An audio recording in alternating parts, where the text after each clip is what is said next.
Rain clouds hung low over the city as Adrian Kingsley's black luxury car rolled through the iron gates of his vast estate. He was never supposed to be home that night. His business trip to Singapore had been cut short abruptly after an emergency call from his board regarding a high-stakes acquisition. The meeting had ended faster than expected, and for the first time in months, Adrian decided to return home without informing anyone. He wanted to surprise his wife, Vanessa, the woman he had loved with reckless devotion. The woman for whom he had bought diamonds in Paris, silk gowns in Milan, and a castle-like mansion tucked away from the world. He had given her everything money could buy, and more than his heart could afford. As his car came to a smooth stop in the courtyard, Adrian frowned slightly. The house was strangely quiet. No staff rushed out to greet him because he had instructed the driver to keep things discreet. He stepped out quietly, adjusting the cuffs of his tailored suit, and walked into the grand living room. Still no sign of Vanessa. The chandeliers glowed softly above the marble floors. The scent of expensive roses lingered in the air. Everything looked perfect, too perfect.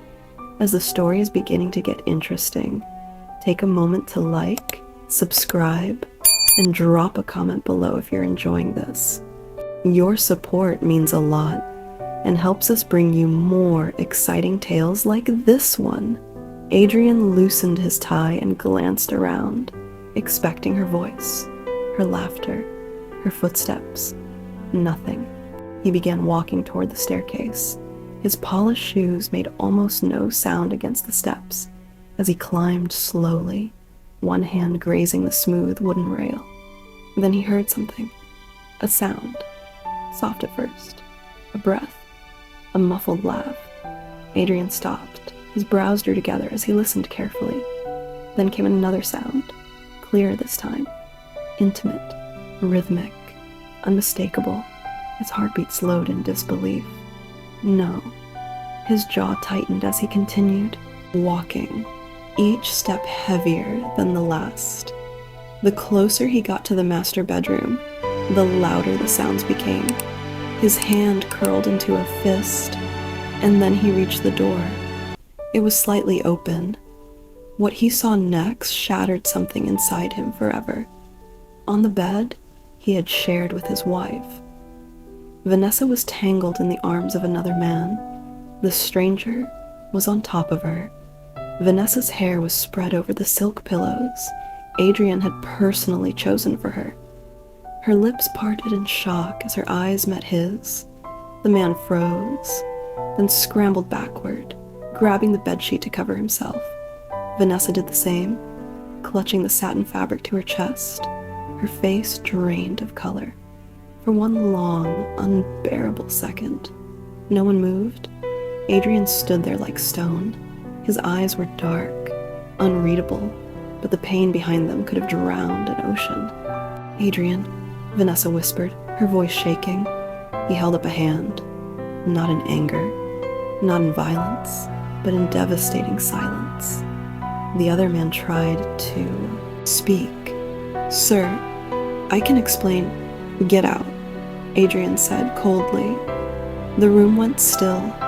The man hesitated. Adrian's voice dropped lower, more dangerous. "I said get out before I forget I was raised to be a gentleman." The man hurried past him, clutching the sheet like a coward fleeing a battlefield. Vanessa slid off the bed, trembling. "Adrian, please, please, it's not what it looks like." Adrian let out a bitter laugh that held no humor. "Not what it looks like." Tears spilled down her cheeks. "I made a mistake." "A mistake?" He turned to face her fully, his eyes blazing now with wounded fury. "For 2 years I gave you loyalty. I gave you my name. I gave you a life most people only dream about. And you call this a mistake?" Vanessa sobbed harder. "I never meant for you to find out like this." Those words struck harder than the betrayal itself. Adrian stared at her, and in that instant, something inside him died. One of the clauses in their prenuptial agreement had been simple and absolute. Infidelity would lead to immediate divorce proceedings. Vanessa knew it. He knew it. There was nothing left to discuss. He removed his wedding band slowly, stared at it for a second, then placed it on the dresser. His voice, when he spoke again, was calm. Too calm. "You made your choice." Then he turned and walked away. And this time, he did not look back. The days that followed were heavy and hollow. Divorce proceedings began almost immediately. The media did not know the true reason for the separation, but rumors spread anyway. Adrian ignored them all. He withdrew from public life except for business. He stopped smiling, stopped sleeping properly, stopped believing in anything that sounded like forever. The castle that once felt alive now echoed with silence. A few evenings later, Adrian sat by the pool, staring into the shimmering water as the sky turned orange and gold. A glass of untouched whiskey sat on the side table beside him. He leaned back in his chair, looking like a king who had won the world and lost his soul. That was when she appeared. Her name was Elena. She was the newest maid in the mansion. 21 years old, soft-spoken, beautiful in a way that didn't beg for attention but stole it anyway. She had long blonde hair that caught the evening light like spun gold, and clear, thoughtful eyes that always seemed to carry both innocence and quiet strength. She had come to work at the estate for one reason only: survival. Her parents had struggled all their lives. Her father had been ill for years, and her mother worked endlessly just to keep food on the table. Elena had put her education on hold and taken the job so she could save enough money to return to school and build a better future. She approached carefully, carrying a tray with a fresh drink. "Sir," she said gently, setting it down near him, "I brought you something colder. The other one is getting warm." Adrian looked up. For a moment, he didn't answer. The wind moved through Elena's hair, and her expression held no greed, no calculation, no false sympathy, just kindness. "You didn't have to do that," he said. She offered a small smile. "I know." That answer surprised him. He picked up the glass and took a sip. "Thank you." Elena nodded and turned to leave, but the heel of her shoe caught slightly against the wet stone near the pool. She gasped. The tray slipped from her hands, and in the next second, she fell straight into the water. Adrian was on his feet instantly. Without thinking, he dove in. The cold water closed around him as he swam toward her. Elena surfaced in panic, splashing, unable to steady herself. Adrian reached her quickly, wrapped one arm around her waist, and pulled her close. "Look at me," he said firmly. "I've got you." Her hands clutched his shoulders. Her breathing was uneven. Her soaked hair framed her face, and her eyes locked onto his with a mixture of fear and something else. Something tender and electric. He guided her to the shallow edge, but neither of them moved away. Water streamed down their skin. His hand remained at her waist. Her fingers still rested against his chest. And for one suspended moment, the world disappeared. Adrian felt it first, that dangerous shift in the air. Not lust alone, not pity, not even simple attraction. It was recognition, as if some wounded part of him had suddenly looked up and realized it was not alone. Elena felt it too, though it frightened her. She lowered her gaze first and stepped back. "I'm sorry, sir." "For falling into a pool?"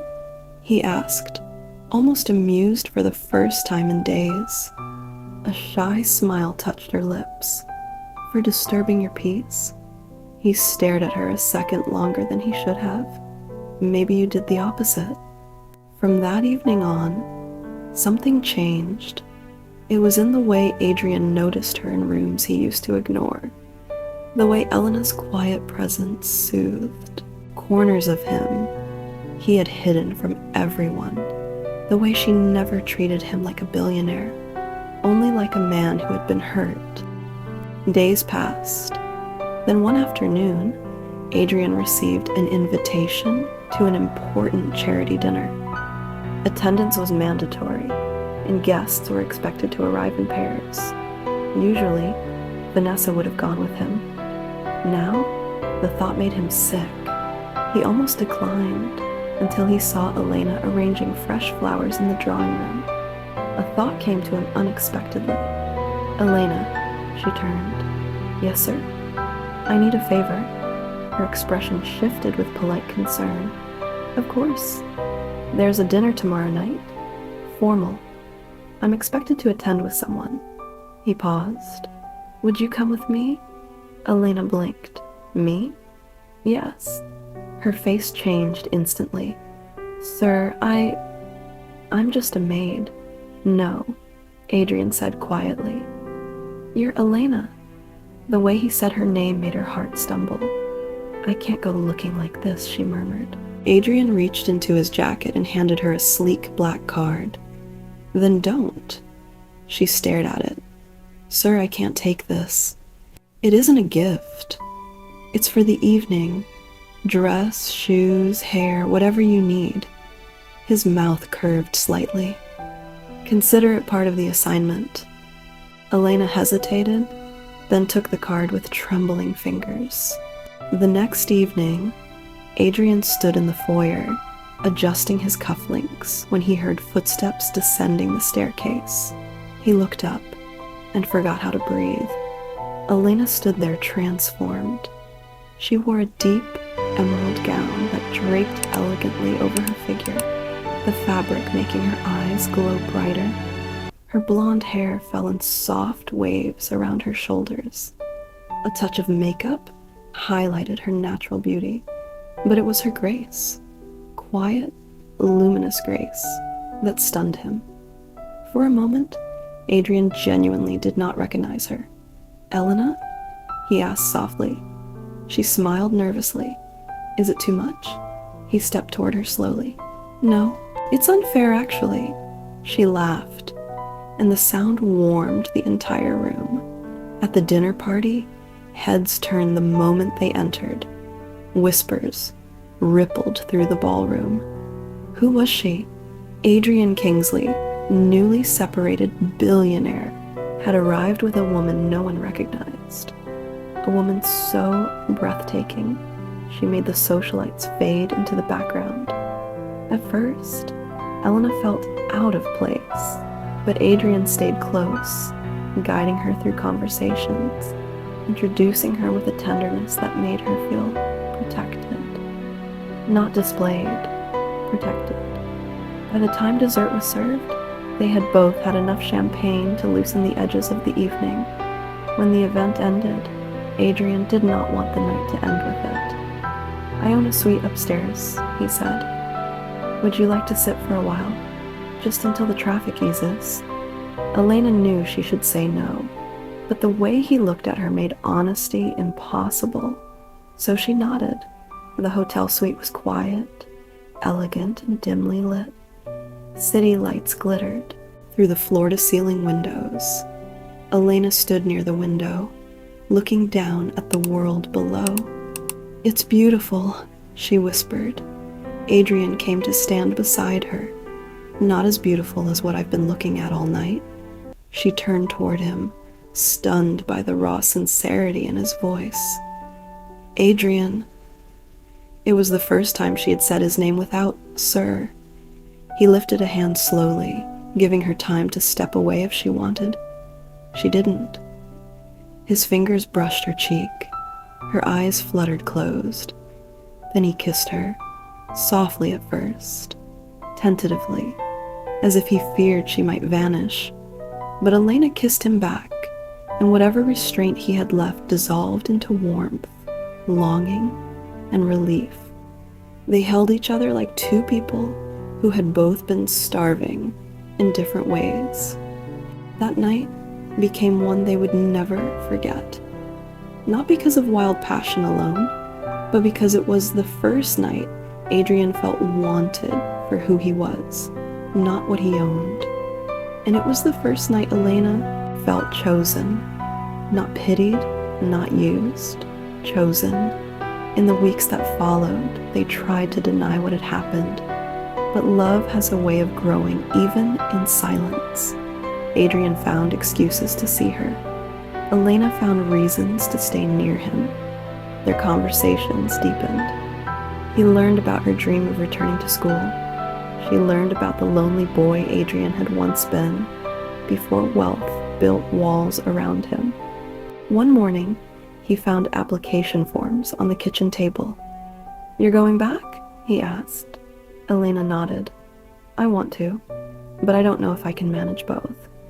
Adrian looked at her for a long moment. "You will go back to school?" She frowned. "Adrian, I don't want charity." He smiled softly. "Good, because that's not what this is." He walked closer. "It's support. From a man who believes in you." Tears filled her eyes. Months later, Elena resumed her studies, but she no longer worked as a maid. Adrian made sure of that, not by controlling her life, but by opening a door and letting her choose whether to walk through it. And she did, with dignity, with strength, with her head high. The tabloids had plenty to say when they were finally seen together in public. Some called her a gold digger. Others said the relationship would never last. But Adrian had stopped living for public opinion the night he walked away from betrayal. He only cared about truth now, and the truth was simple. He loved her. 1 year later, Adrian took Elena back to the same pool where everything had begun. The water shimmered under moonlight. White roses lined the path. Candles flickered in glass lanterns. Elena looked around in amazement. "What is all this?" Adrian took her hands in his. "This is where I started living again," he said quietly. "The night you fell into that pool, I thought I was rescuing you." He smiled, eyes full of emotion. "But it was you who rescued me." Elena's lips parted, and tears rose instantly. Adrian dropped to one knee. From his pocket, he drew a velvet box and opened it to reveal a ring so exquisite it sparkled like a promise written in light. "Elena, you walked into my life when it was broken. You gave me peace when all I knew was pain. You saw me when I felt invisible inside my own world. I don't want another day without you in it." His voice trembled slightly. "Will you marry me?" Elena covered her mouth as tears slipped down her cheeks. Then she nodded. "Yes," she whispered. "Yes, Adrian." He slipped the ring onto her finger and rose to pull her into his arms. She laughed through tears. He kissed her beneath the stars, beside the pool that had changed both their lives. And for the first time in a long time, Adrian no longer felt haunted by what he had lost, because in the ruins of betrayal, he had found something real, something gentle, something lasting. He had found love, and this time, love stayed. If you enjoyed this beautiful billionaire romance story, please like, subscribe, and share this video with someone who loves sweet love stories with drama, passion, and happy endings. And don't forget to turn on notifications, because the next story will be even more irresistible.